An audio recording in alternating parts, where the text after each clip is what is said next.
Welcome back to the Winner Circle, everybody. I am here today with Eddy from Quantum Xchange. He is the CEO, trying to help enterprises really get secure around this great quantum threat that we have. We're talking about all this AI stuff, and we're giving AI all this new access to all our information and all our tools. And pretty soon, somebody's going to cross that quantum divide. Eddy, welcome to the Winner Circle, and congratulations on the award. Thank you so very much, Russ. We're honored to accept such a prestigious award from your team. Yeah, well, the Fortress Cybersecurity Awards have been around for, I think, 13 years, 12 or 13 years now. And we have seen a massive shift, almost threefold. Like, right, 13 years ago, 12, 13 years ago, we were worried about IP attacks and man in the middle attacks and SMS and, everybody talking about dual encryption or dual authentication. Now we're talking about AI, and now we're going to be talking about quantum. Give us a little bit of background about Quantum Xchange. Give us the elevator pitch on what you guys are all about. Sure. So Quantum Exchange has been around since about 2017, 18, and it was really organized after the announcement that NIST would kind of lead the way on developing or at least validating the next generation of algorithms that would take us into the post-quantum age. So they started this large process of taking input from all over the world on what would be the next generation algorithms, and resulting in 2024 with the first algorithm to come out of this analysis, which is MLChem 1024. And so what we were founded on was the concept of this is not about algorithms. The algorithms will come and go. This is really a question of meeting the moment, meeting the threat with an architectural solution that will allow you to adjust on the fly without bringing down your network, which is incredibly important, right? True crypto agility without bringing down the network and being able to, as a result, being able to really plug and play algorithms as events warrant and as NIST comes out with new ones. Yeah, and so we've been struggling with this exact problem for decades, right? As long as encryption's been around, we've gotten tighter and tighter, harder to crack encryptions as computers get faster and faster. They're able to break these algorithms, and the algorithms are just a series of numbers and letters in a string, and they keep getting longer and longer and longer so that it's harder and harder to crack them. And unfortunately, when quantum happens, pretty much everything's going to be crackable that we have today, right? I mean, it seems like this is, as you say, it's these algorithms are just going to keep popping up as attacks keep getting more sophisticated. That's right. And I think when you couple it with AI, as I like to say, AI is the brains and quantum is the brawn. And when you put them two together, we have absolutely no idea how those two children are going to play in the playpen, but we know it's going to be catastrophic. So as we like to advocate it, this is about architecture. If you cannot put together the proper architecture to meet the moment, then we're going to fail. And this is, if you think about encryption is everywhere. Everything that we do in the digital world has some level of encryption. It's been embedded because it's easy. And so now we've got to really take a whole cloth look at this and say, okay, what's the architecture that's going to guide us for the next 50 years? Yeah, now you have an interesting background here. What drew you personally into this problem? Encryption and quantum security after a career that started in investment banking. Um, how did you land here? It's a good question because there's nothing in my background other than having been an investor in what I would call missions of consequence businesses. Like I was an early on investor at Morgan Stanley on behalf of Morgan Stanley in a company called Digital Globe, which was the first commercial remote sensing company. And then another company that's been in the news a lot lately, Bloom Energy, led their Series D investment back in 2008 at this point, 2007. Sorry, it's going to be 20 years next year. Wow. And so I really love investing in businesses and working with businesses that it's not just about making money, but it's about really doing some things that I think, but not for the business. Things could end up very differently. And I'm very excited about what we're doing here with Quantum Exchange. And when I was brought on 6 years ago to take what we think is really, really innovative technology and commercialize it, I jumped at the chance to bring kind of my background of many years in terms of working with founders and investors and taking companies from technical proof of concept to product market fit and then scaling them. Yeah. Well, it seems like, right time, right place. You guys, You talked about it earlier. You have this architecture solution to this problem, which is, you know, I think, as I understand it, kind of the control plane and the data plane and I guess the security plane has all been one in most of these scenarios. And you're actually recommending splitting it off, or in practice, but splitting it off into its own kind of channel. We did this in fiber and in IP a long time ago. We had signaling protocols that ran on different channels and stuff like that, literally, probably for this problem. How come it took so long for, kind of the rest of the industry to kind of realize this was a better approach? Well, I don't know if the industry has completely realized it yet, and that's part of my job and part of our job is to advocate that this is about architecture. Because for 50 years it's been so easy to just embed it in the endpoint. Why? Because we had Moore's law to tell us over what period of time compute power was going to get to the point that we would be defeated in terms of our algorithms. And fortunately for us, it's an incredible technological run that for 50 years we've basically been governed by three algorithms that have kind of helped us secure the digital world. But we no longer are going to have Moore's computational ability, and we're no longer going to have that algorithm path, if you will, that we can rely on. And so that's why it's important for us to morph into, okay, if we can't rely on the algorithm 100%, then let's at least put in place an architecture that is robust, that allows us to change on the fly without having to bring down the network. And that's very, very important, because the reason why all these vulnerabilities exist, from patches and whatnot amongst the different gear manufacturers and vendors, is because no one wants to bring down the network to update. Just think about your iPhone or your Android device. When you get that message that says that you need to update your device tonight, and we're going to do the update tonight while you sleep, just make sure it's powered in. That's not a message you want to receive. You're looking at it going, oh my God, I know tomorrow there's a bunch of things that aren't going to work. There's a reason why we don't like patching, because there's a bunch of side effects that happen as a result. And therefore, we want to make sure that it's easy to swap in and out of algorithms, and you're not going to feel like an algorithm is deprecated. Now I've my choice is either stay with the deprecated algorithm or bring down my network. That's not a good choice for network operators, certainly in high value assets in the federal government, to have to make. No, I was talking about that exact thing with somebody the other day of, just an hour of downtime for a bank on a system could be billions of dollars, in transactions that are delayed or never happen or whatever. So you take that into the government realm, and it's a completely different, or military realm, it's a completely different set of circumstances. But post quantum seems to have been this, like, kind of, term that we've been hearing as kind of coming soon for decade more. I've heard that, a lot of people are speculating that we're going to get to that quantum era by the end of this decade. What do you think is the likelihood of that? And why do you think people are still kind of under prioritizing this kind of, what I think is pretty dire need if we're, 4 years away? Well, because I think people have this kind of view of looking at the quantum threat as we looked at Y2K. It's a moment in time, and when it happens, we have to be prepared for that moment in time. And what I would argue is it's happening today. If you think about a harvest now, decrypt later threat, that means that our adversaries are storing the data as they traverse our data planes, and for the day in which they will have a cryptographically relevant quantum computer and can break that encryption and replay it and have it. And so it's really a threat that's being stolen today, but won't be realized until the future. And the other part of this is the folks that are aiming to be able to do this aren't going to tell us when they actually have a cryptographically relevant quantum computer. So you can't count on someone raising their hand and go, okay, guess what? We can do this. So we have to really prepare today. And that's part of what we do at Quantum Exchange. We think we have a fantastic architectural solution to it, but you've got to make the case to the consumer, to the CISO, to the CIO, to the CEO, to the board, that ultimately this is about architecture, and just popping in a new algorithm that you think is going to make sense may not. Yeah.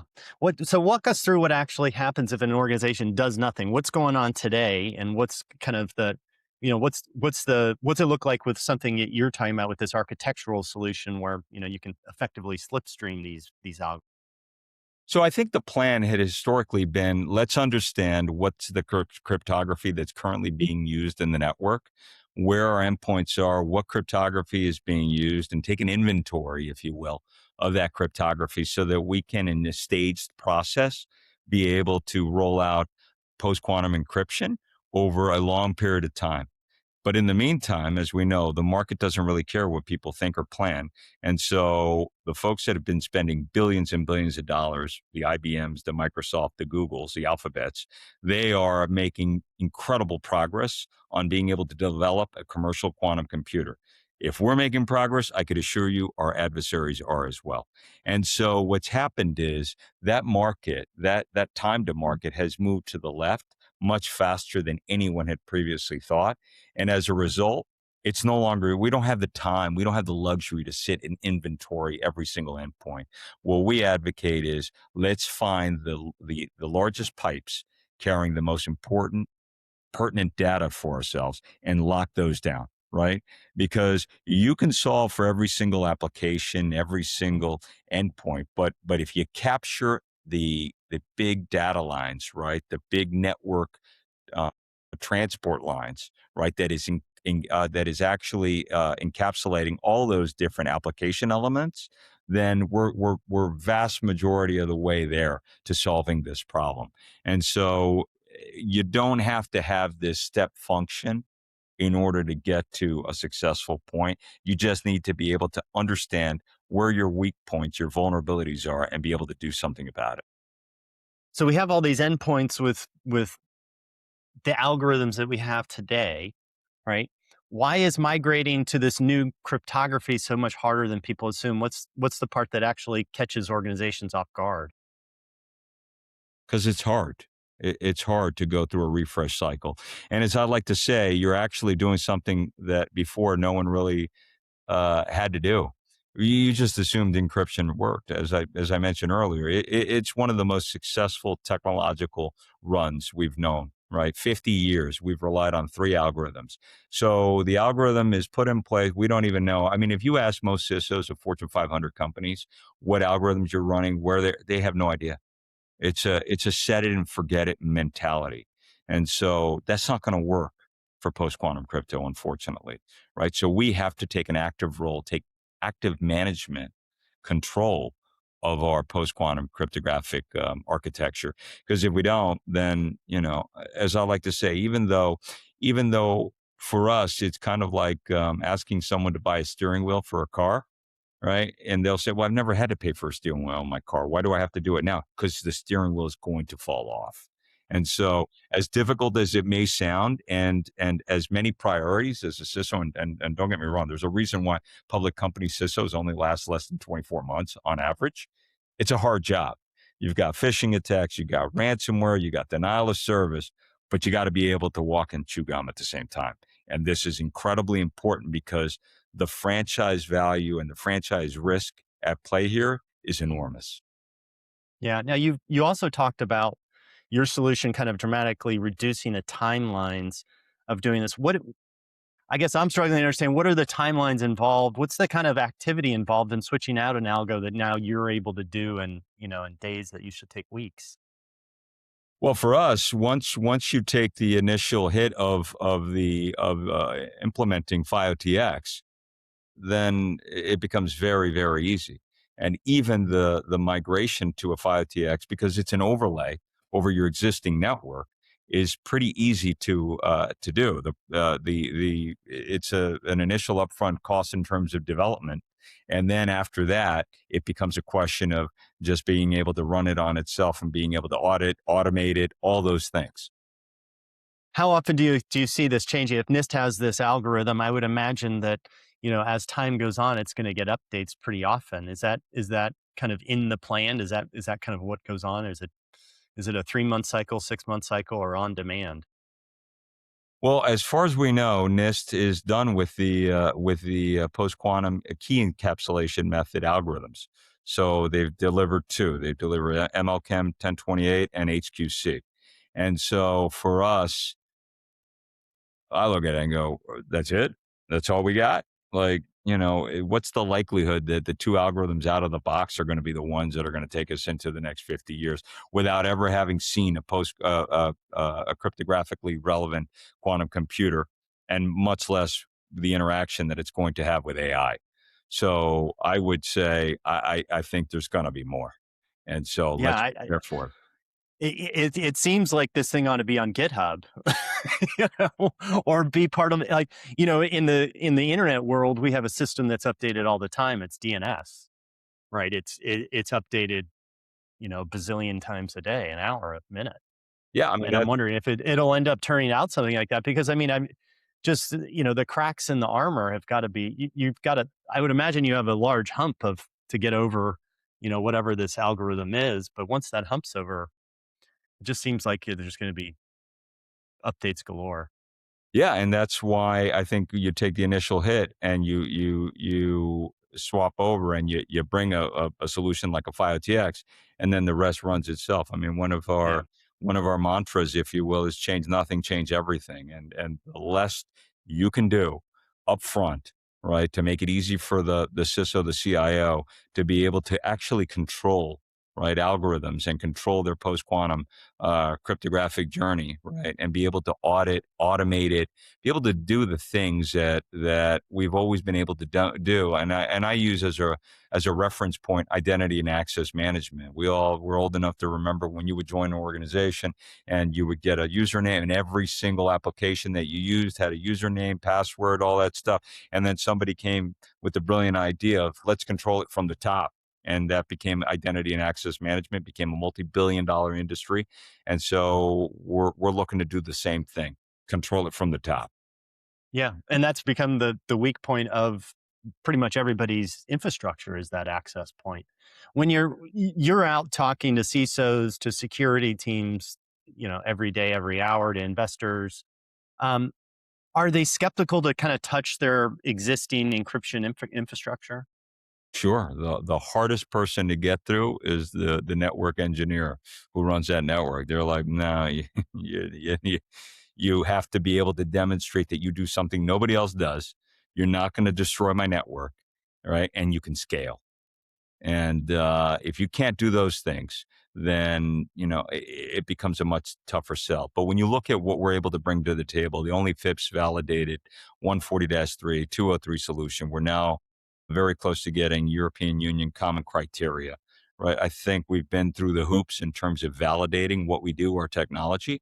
And so I think that gives a CISO, a CIO comfort that when they deploy Quantum Exchange, when they deploy FiOTX, they're going to be able to really inject a new control plane, if you will, for post quantum crypto that's going to work in tandem with their current network and not slow it down in any way. Yeah. What do you think it looks like for like the next 2 years as they really kind of do pressure the Fortune 500 and all the federal agencies to kind of do this migration? So It seems like I mean, good for you, but it seems like it could be very chaotic. I think it will be, but as always, it starts just like two-factor authentication started with the federal government and rules and regulations and compliance for federal agencies. I think it's going to be the same thing here. There is a difference. So we're seeing the timelines move much more to the left, much faster than the budgets are, right? And with the let's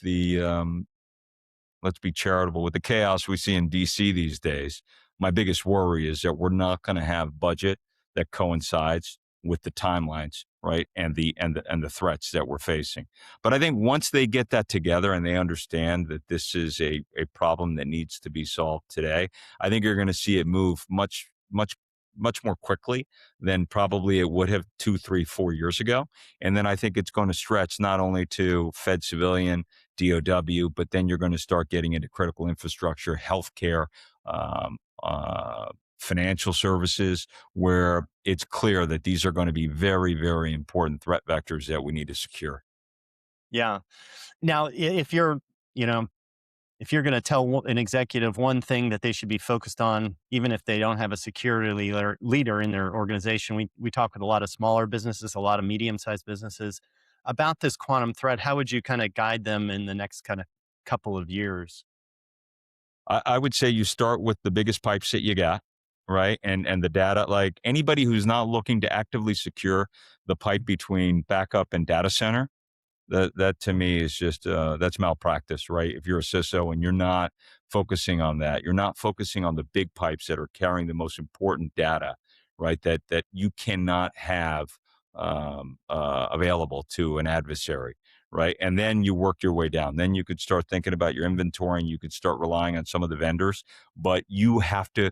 I think if there's one message that your viewers have to take, is that you have to take control of your own cryptographic journey. You cannot allow it to stay in the hands of the vendors, because ultimately they have to. They're selling boxes. They're selling solutions that I think move the needle for them, but they may not be on your timeline. They may not coincide with your refresh schedule. And so it's very important that you take control of that process, just like you would identity and access management, just like you would network security, any network security device. You got to understand what's being done and how you can affect change if you need to. Well, and as you said, this AI world is just making this all the more difficult on both on every aspect of it. I mean, it's great for us, but Lord, I have given my password and credentials to so many systems these days that it really is a little scary, even for me. It's like, how do you kind of rein that back and bring that security back in? And I imagine that we'll work that out as we get into this agentic world. When you're with a customer and you're trying to work through kind of that network migration to this kind of post encryption model, how do you help them figure out kind of what data actually needs to be quantum safe versus kind of what can wait? Well, there's the theorem, Moscow, right? I believe is his name. And we developed a theorem that said you have to look at it in terms of when you think of a cryptographically relevant quantum computer, the three variables to the theorem, right? When do you think a cryptographically relevant quantum computer will be available? What's the time that you need to move to or mitigate the threat with post quantum crypto in your network architecture, right? And how long you want to keep your data safe for? So if you want to keep your data safe for 7 to 10 years, I believe you're already compromised as it relates to that. If you want to keep it, safe for 1 year or 1 day, then maybe you have some time. So it's up to the CISO, the CIO, the CEO boards to determine what that sensitivity is surrounding how long we need to keep this data safe, because Well, and it, it's a problem that's coming. and it amazes me because I think what NIST has said is actually that they're going to do this kind of phased rollout, and it's going to take them 10 years. And to me, it's like, wow, we could be 5 years into this or six. And rollout's going to be taking another, 3 or 4 years. That's going to be a real problem. And I think we're going to have to start thinking about what data, because if we can't get to everybody, you're going to have to get to a little bit to everybody. Well, the executive order is clear. If you run a high value asset network or high value network for the U.S. government, you've got to migrate by December 31st, 2030, as it relates to the key encapsulation, and 2031 if it relates to the signature. Right. So that's not a lot And of time. it's coming faster than you think. It is, and every day it's Yeah. getting faster. How do these standards bodies, like NIST, kind of affect your own product roadmap? Well, the beauty of what we do is as I get asked from CISOs and CIOs, and and the thought is, how do you compare versus this team or that company, that solution? And I always say, look, the first thing you need to ask is the solution based on standards? Certainly in the U.S., and NIST would be right. So if it's based on MLChem 1024 HQC, then that's the first step. Then the next step is it validated, and by whom? So is it FIPS validated? Is it European Union common criteria? Is it commercial solution for classified? Who's validated it, right? If you can't get through those two, then I think you need to start from the top again with a new vendor and figure it out. But those are the two things that I would start with in terms of what folks should be looking at. And what's interesting to me is you were invited to Congress to testify before them about quantum security, and the White House has actually been pretty aggressive at making it a kind of a top federal kind of priority is to really get on top of this. And we've talked about the NIST standards being pushed out. What do you think the policymakers still misunderstand about the space? You got to apply the budget to the timeline. When the budget timelines without budget is wishful thinking. And so that's what I spend my time. That's where we spend our time in Washington saying, that's great. we love the direction where this is going. I wonder if they have I mean, they're going to have a better understanding of the real underlying threat than the public will. So my concern is, okay, clearly you're doing this because you're seeing something that the rest of us aren't at this moment, other than what we're being told by Google, IBM and others, that this is happening much faster. But without the budget to meet the timeline, what are we doing?